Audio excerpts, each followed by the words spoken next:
The alien crowd stood still, packed in the large square like stones in a wall. No one spoke, not even the children. Above them, the burning red sun watched like an angry eye. At the center of the square, a raised platform stood, made of cold. Black metal on it. 2 guards pulled a girl forward in chains, her hands tied behind her back. Her skin was silver blue, her hair tangled, and her eyes full of fear. She did not speak, did not cry, but her body shook with every step. Her clothes were torn, her face bruised, and one leg dragged slightly. Still, she stood tall, like someone who once knew freedom. But now, she was nothing but a prisoner. A voice shouted from the top of the stairs, "Zira of the Sikalan bloodline. You are found guilty of treason." The crowd didn't react. They had heard the same line many times before. The girl just looked up, her eyes meeting the sky like it was her last time seeing it. No one moved to save her, no one dared, but someone was watching from the shadows of a nearby alley, a human, dressed in dusty armor, his face covered by a visor. His name was Ethan Cole, a scavenger, a fighter, a nobody to the galaxy. But his heart beat faster the moment he saw her. Something deep inside told him she wasn't what they said she was. She wasn't a criminal, she was a victim, and they were about to kill her. He checked his belt, 3 tools, 1 short blade, and a stun charge. Not enough, but it would have. To do, the crowd gasped as the executioner stepped forward, holding a glowing axe. The sun reflected off the blade like fire. Ethan didn't wait. He pulled the pin on the stun charge and tossed it toward the platform. The explosion made no fire, just a wave of blue light and sound. People screamed and dropped to the ground. Ethan ran, pushing through the stunned guards. He reached Zira just as she fell to her knees, confused and weak. Without a word, he lifted her over his shoulder and ran. Behind him, the square erupted into chaos. Blasters fired, orders were shouted, and alarms rang through the city. But Ethan didn't stop. He had stolen fuel before, stolen parts, stolen from warlords and traitors, but this time he had stolen a life, a precious life, and someone would come for it. Zira didn't fight, she couldn't. Her head rested against his back. She didn't know who this man was, or why he was saving her, but she knew she didn't want to die. Ethan ran down broken streets, past closed shops and silent windows. He had hidden routes memorized, tunnels, back doors, forgotten stairs. They reached the old sewer gate, and he kicked it open. Inside, the smell was foul, but it was safe. He set her down in a small corner lit by a broken lantern. She coughed and looked at him with weak eyes. He cut her ropes carefully, hands shaking. "Are you hurt?" he asked, knowing she might not understand. She didn't answer, just looked at him, confused. "Zira," he said, guessing from what he heard before. She blinked slowly, then nodded. He smiled a little. "I'm Ethan." She opened her mouth, but no sound came out. He reached into his bag and pulled out a small water bottle. She drank it with shaking hands, spilling some. Then she looked at him again, this time with a little more life in her eyes. Footsteps echoed in the tunnel behind them. Ethan pulled her close and held a finger to his lips. They stayed silent, barely breathing. The guards passed by without seeing them, and the sounds faded. Zira looked down at her wrist where the rope had cut her skin. Ethan tore a cloth and wrapped her wound. Still, she said nothing. But just before she closed her eyes to rest, she whispered one word. "Why?" It was soft, broken, but it reached him. He looked at her, unsure what to say. Maybe he didn't have a reason. Maybe he just couldn't watch another innocent die. He sat beside her, watching the tunnel for any movement. Above them, the city searched for the human thief and the alien girl. But down in the dark, the first thread of something new had started. Not trust, not yet, but something like it. And both of them felt it, even in silence. The sound of dripping water echoed in the tunnel, but Ethan didn't sleep. He sat with his back against the cold wall, his hand resting near his blade. Zira lay beside him, her breathing soft and slow. Her face looked calm now, but Ethan knew it wouldn't last. They couldn't stay there for long. She was a target, and now he was too. He didn't even know her, and yet he had risked everything. Why? He couldn't answer that, not even to himself. Maybe it was the way she looked at the sky, like it was her last time. Maybe it was the chains, the bruises, the silence. Or maybe he was just tired of walking past people who needed help. Zira opened her eyes, slowly, like she was waking from a deep nightmare. She looked around, confused for a moment, then her eyes landed on him. Ethan nodded at her, trying to seem calm. "You're safe," he said softly, knowing she might not understand. Zira tried to sit up, but her body was weak. He moved closer to help, but she flinched away. He stopped, raised both hands, showing no harm. "It's okay," he said. "I'm not going to hurt you." She watched him for a long moment, then slowly relaxed. Ethan pulled out a ration bar and broke it in half. He offered her one piece, and after a few seconds, she took it. They ate in silence. Zira pointed at herself and said, "Zira." Ethan smiled. "Yeah, I remember." He tapped his chest. "Ethan." She stared at him. Then copied, "Etun." Close enough. For the next few minutes, they shared names, signs, simple words. She didn't say much, but she watched closely, learning fast. Ethan could tell she wasn't just some runaway girl. There was something more, something behind her eyes. A sharpness, a depth. Suddenly, Zira tensed, eyes wide. She grabbed his arm and pointed toward the tunnel behind them. Ethan froze, then heard it, 2 metal footsteps. Fast and getting louder, he stood, pulled Zira to her feet, and grabbed his bag. They ran deeper into the dark, through twisting paths and broken pipes. Zira stumbled, still weak, but Ethan held her up. Light flickered ahead, an old hatch, maybe a way out. He kicked it open, helped her through, and sealed it behind them. Now they were in a forgotten maintenance corridor. Walls rusted and damp. They moved quietly, listening for any sound. Ethan didn't know where they were going, but they had to keep moving. Zira looked around like she'd never seen anything like this before. She touched the wall, the wires, the old warning signs. Suddenly, she stopped and placed her hand on a panel. It lit up, glowing soft blue under her palm. Ethan stared in shock. "How did you?"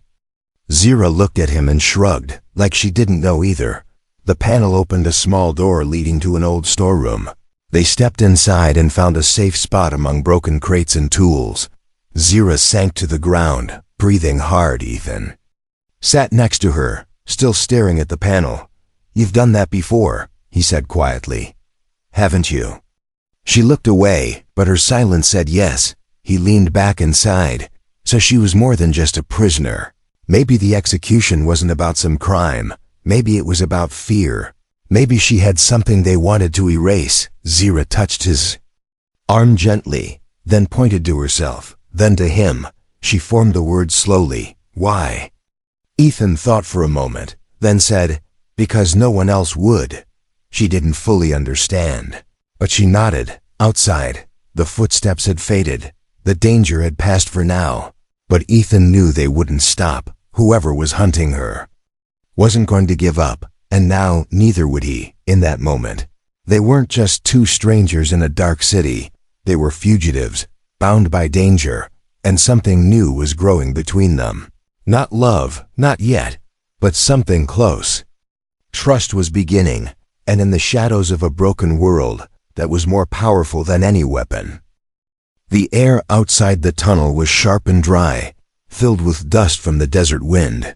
Ethan held Zira's hand tightly as they stepped out under the wide, cracked sky. They had escaped the city, but safety was still far away, behind them, in the distance.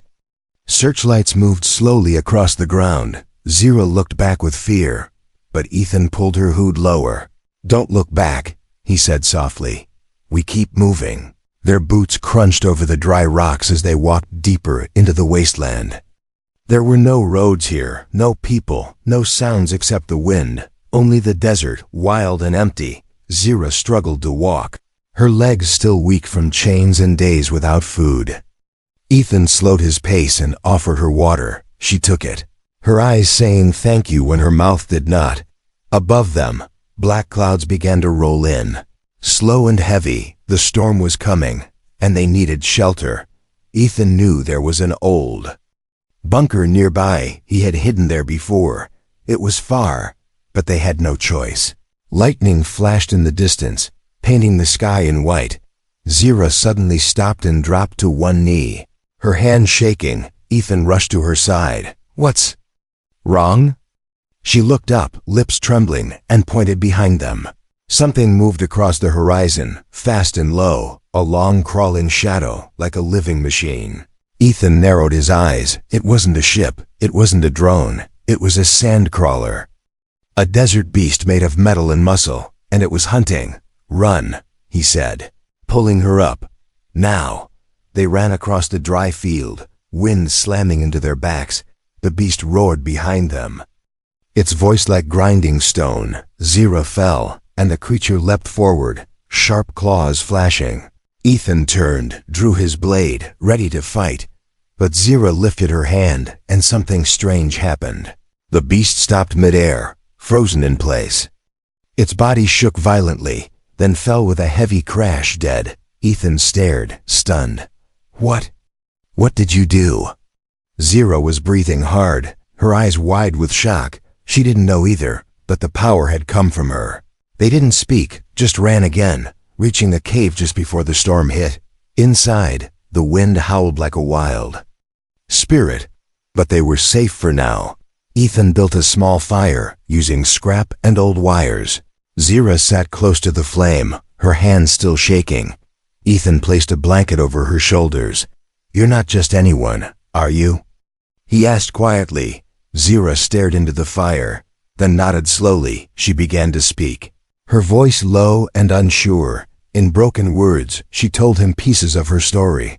She had refused a command, refused to marry a powerful general she had spoken against, a system that punished the weak and rewarded cruelty. They had called her a traitor, locked her away, and waited to kill her. But why would they kill you just for refusing? Ethan asked. Zira paused, then pointed to the small glowing mark on her wrist, a birthmark shaped like a crest. Ethan leaned closer, his eyes narrowing. He had seen that mark before on old banners, on ships from long ago. She wasn't just any girl. She was from the bloodline of rulers, royalty. They had tried to erase her, not because of her crime, but because of her name. The fire crackled as Ethan sat back, trying to process it. He had saved a girl from death, but now he realized he was protecting a symbol. Zira looked at him carefully, searching his face for fear or doubt. But he just nodded and smiled. "Good," he said. "Then we give them something to fear." She blinked in surprise, her lips curling into a soft smile for the first time. Outside, the wind roared, but inside, two fugitives sat in the firelight. One holding a secret, the other carrying a promise. Neither knew what came next, but they both knew the hunt wasn't over, and if they wanted to survive, they would have to face what was coming together. The sun returned the next morning, but the sky looked strange. It was red at the edges, dark in the middle, like the world was warning them. Ethan stood at the mouth of the cave, scanning the land below with old binoculars. They had rested for one night, but the peace felt fake. Zira was behind him, quiet, wrapping the blanket tighter around her shoulders. She hadn't said a word since revealing the truth. She was more than a girl, more than a prisoner. She was the last of a royal line. Ethan could feel the weight of that secret pressing into every step. A cold wind hit his face as he spotted something in the distance. 3 air bikes, moving fast, kicking up long lines of dust. "They found us," he muttered, turning to Zira. "We need to go." She didn't argue, just nodded and followed. Their feet moved quickly down the rocks, across the dry paths. Ethan guided her through the canyon's sharp walls of stone rose around them. The narrow path ahead curved toward an old bridge, long broken from a past war. The only way across was a rusty beam and 2 missing planks. Zira froze when she saw it. Her hands shook, and her eyes locked on the steep fall below. Ethan turned to her. We don't have a choice. She stepped back, her lips tight, breath quick and shallow. The airbike screamed louder behind them. Almost on top of them, he looked at her again, softer this time. You have to trust me. She looked at the bridge, then at him, then took a slow, shaking breath. One step, then two. The beam under her feet groaned. Ethan stayed behind her, ready to catch her if she slipped, but halfway across, her foot broke through a plank and she screamed. Ethan grabbed her just in time, pulling her up as the airbikes flew overhead. Blaster shots rained down, hitting the rocks around them. Ethan dragged her forward, across the last part of the bridge. The final step cracked and gave way beneath them both. They fell, crashing through the air as stone and metal tumbled around them. Down they went, into the shadows of the canyon below. Water broke their fall, cold and violent. Ethan gasped as the current dragged him under. He reached for Zira, but she was gone. He fought the water, pushing toward the surface, shouting her name. No answer, just the sound of rushing river and falling rocks. Then silence. Ethan crawled onto the bank, coughing and choking. His arms were cut, his side hurt, and he was alone. He looked up at the steep canyon walls. No way back up, and no sign of Zira. His voice broke as he called again. Zira. Nothing. The only answer was the wind. Far away, in a hidden pocket of the canyon, Zira lay curled beneath a stone ledge. Her body was scraped, her head throbbed, but she was alive. She blinked slowly, confused, her fingers touching wet moss. Beside her, footsteps approached, not Ethan's, but someone slower, heavier. She pushed herself up, ready to run. An old alien stood there, tall and wrapped in a faded cloak. He had one glowing eye and a staff carved with old symbols. He looked at her and bowed slightly. You are the girl they hunt, he said, his voice like dust in time. Zira didn't answer, just stared, unsure if he was friend or enemy. He raised one hand slowly and said, I knew your mother, Zira. Gasped, her knees weak again. He stepped forward, placed a hand gently on her forehead, and whispered something ancient. A mark on her skin glowed brighter. The same royal symbol Ethan had seen before. You have the power to bring balance, or to bring war, he said. They fear you for a reason. Zira looked away, heart racing. Somewhere in that canyon, Ethan was still searching for her, bleeding, alone. And she wanted to find him more than anything. But the old man placed a stone in her hand, smooth and warm. When the time comes, he said, you will know what to do. She held the stone tightly, eyes full of questions she didn't feel. Ready to lead anyone, she only wanted to find the human who had risked everything to save her. She stood tall again, weak but steady. The old man nodded. Go, he said, your protector is waiting. And without another word, she stepped into the canyon mist, not knowing where Ethan was, but knowing she would find him. The cave was dark, but Zira moved through it like she had walked this path before. Her feet were silent, her eyes sharp, the stone from the old alien still warm in her palm. The walls around her were covered in ancient symbols, some glowing faintly as she passed. Each step forward made the mark on her wrist glow a little brighter. She didn't know where Ethan was, but something inside her pulled her forward. Like a string between two hearts that refused to break, the cave opened into a hidden chamber, silent and untouched. In the center stood a broken pillar, wrapped in wires and old technology. Zira stepped closer, unsure, and placed her hand on it. A soft hum answered her, lights flickering on like waking stars. The machine came to life, not with violence, but with memory. Images floated in the air, holograms of old kings, ancient battles, and a familiar face. Her mother. Zira fell to her knees as her mother's voice echoed softly. You carry our blood, but the power is yours to choose. Tears filled Zira's eyes, but she stood up slowly. She understood now. At least part of it. She wasn't just the hunted. She was the key to something larger. And she wasn't alone. Somewhere above the caves, Ethan limped through a burned forest, calling her name. His face was pale, his shoulder bloody. But he didn't stop. He had no map, no beacon, just the memory of her eyes and the promise he made. Every time he closed his eyes, he saw her falling. Every time he opened them, he kept walking. Days passed like minutes, and minutes felt like years. He slept only when he fell from pain, until one night, he saw a soft blue light in the trees ahead. He followed it, dragging his body forward, and there she was, Zira, standing in the glow of her mother's message. He couldn't speak, just dropped to his knees in shock and relief. Zira turned, her eyes wide with disbelief. Then, without a word, she ran to him and caught him before he collapsed. She held him like she was afraid he'd vanish, and for the first time, Ethan allowed himself to close his eyes in peace. He woke later in the warmth of the chamber, bandaged and resting. Zira sat beside him, her hand never leaving his. "You came back," she whispered, her voice soft but full of emotion. "I never left," he replied with a faint smile. They didn't say much after that. Words weren't needed.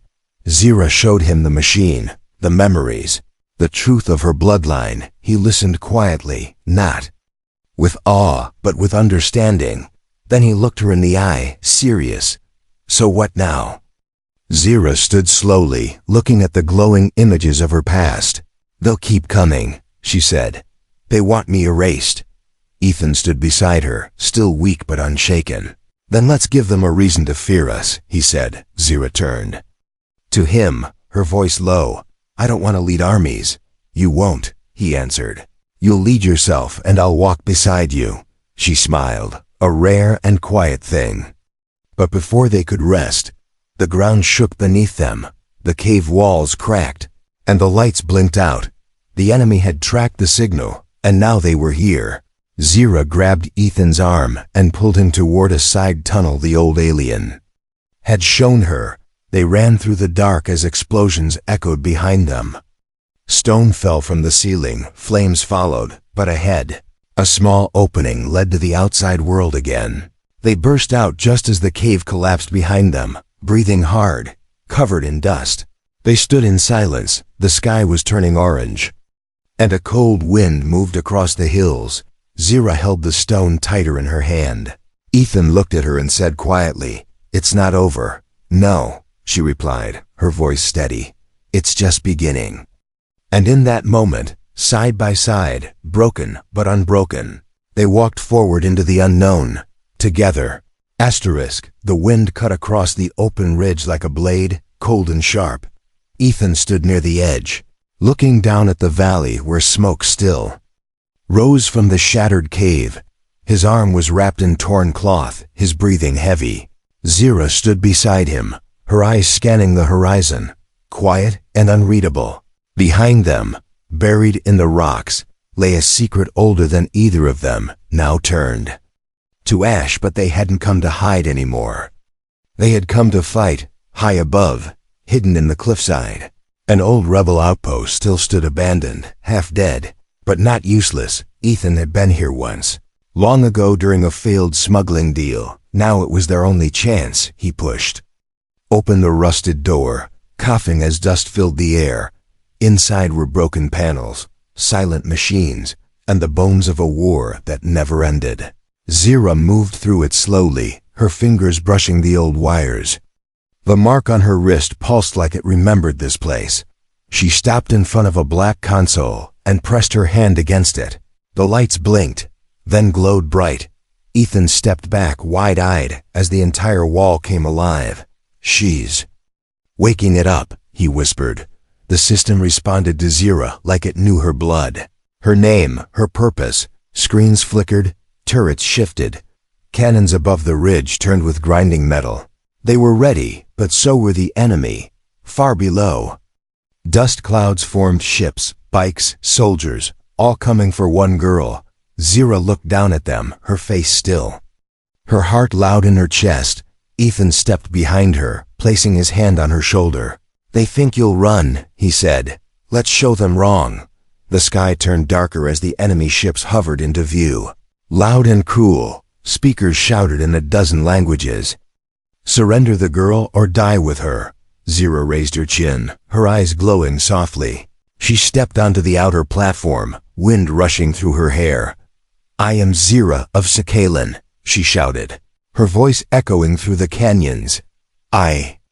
"Do not run." They fired first red lasers lighting up the sky. Ethan dove for cover. Dragging her back inside, turrets answered, lighting up the ridge with fire and metal. The battle had begun. Ethan moved fast, rebooting old defense drones, fixing energy lines with his bare hands.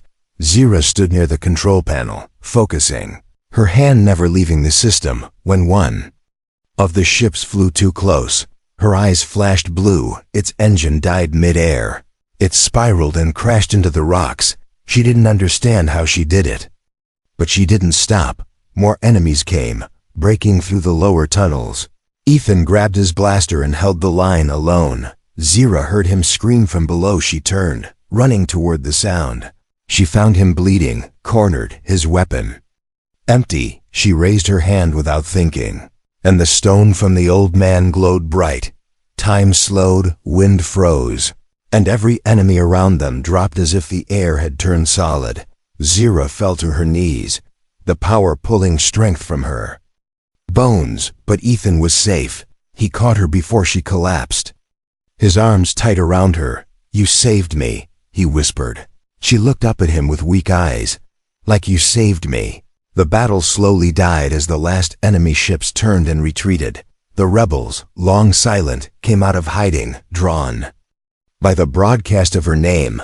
They found a girl who didn't act like a queen, and a human who didn't ask for glory. But both of them stood in the smoke, side by side, like they had always belonged there. One rebel stepped forward and knelt before Zira. The others followed. Zira didn't speak, just looked at Ethan, confused and lost. "I don't want this," she whispered. Ethan placed a hand on her back, steady and warm. "Then don't take the crown," he said. "Take the chance to change everything." She looked at the ridge where the storm had passed, then at him, and nodded. She was no longer just a symbol. She was a choice, and for the first time in her life, she could finally make one. The sky above the rebel base had changed. Where smoke once rose, now the stars returned, quiet and sharp, like silver eyes watching from a safe distance. Zira stood on the edge of the landing platform, her hair dancing in the wind. Below her, people moved, building again, clearing rubble, fixing lights, planting flags. She was the reason they were alive, and yet she didn't feel like a hero. Inside the medical wing, Ethan lay still, wrapped in bandages. He had taken a blade to the side during the final rush. Zira hadn't left him since, except now.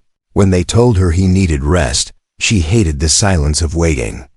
Hated not knowing if he would wake. Her power meant nothing if he didn't open his eyes.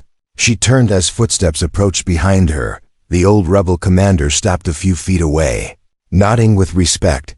"You saved more than this base," he said. "You gave us hope." Zira didn't answer, just looked at the stars. The man stepped closer. "The council wants to see you." "I don't want a throne," she said without looking. "They don't offer a throne," he replied. "They offer a future." She nodded slowly but didn't move. Later that night, she slipped into Ethan's room again. The lights were low, the machine soft and steady. She sat beside him, holding his hand in silence. Her voice cracked as she whispered, "You can wake up now." No answer, just the slow beep of the monitor. She rested her forehead on his arm, eyes wet. Then, gently, she felt a finger move in her palm. She looked up fast, heart racing, and met his tired eyes. He smiled weakly. "Did we win?" Her laugh was small and broken, but real. "You're late," she said, wiping her tears. "You waited?" he asked, voice rough. She nodded. "Always." Ethan sat up slowly with her help. "I had a dream," he said. "You were wearing a crown." Zira rolled her eyes. "Bad dream." They both laughed softly, pain and relief in every breath. The next day, Ethan walked out onto the platform with Zira at his side. The rebels had gathered below, waiting for her to speak. Zira looked over the crowd, then at Ethan, unsure. He nodded to her, and she stepped forward. I was born with a name, she said loudly, and hunted for it. But names don't change the world. Choices do, she raised her voice, calm and clear. I choose not to rule. I choose to build, and I choose to never be silent again. The crowd roared in support, hands raised, hearts lit, but she turned away quickly, walking back to Ethan. You sure you don't want to be queen? He asked. With a grin, she shook her head. No crown. But, she added, I will accept one thing. He raised an eyebrow. What's that? She looked at him with steady eyes. You. The word hit harder than any speech. Ethan blinked, speechless for once. Then slowly, carefully he took her hand. No one cheered this moment, no one clapped, but it felt louder than anything before. Later that night, they sat under the stars outside the base. No guards, no plans, just silence and peace. Zira leaned her head on his shoulder. You saved me when I was no one, she said. Ethan looked at her softly. You were never no one. She smiled. And now? Now you're someone who makes the stars jealous, he said. She laughed, her cheeks warm. I didn't know humans could be smooth. We surprise people, he said. It's what we do. The stars above them blinked slowly, and the night wrapped around them like a quiet song. No one knew what tomorrow would bring. But for the first time, they weren't running. They weren't hiding. They were simply there together. And sometimes, in a galaxy full of war and power and broken kings, that was the greatest victory of all.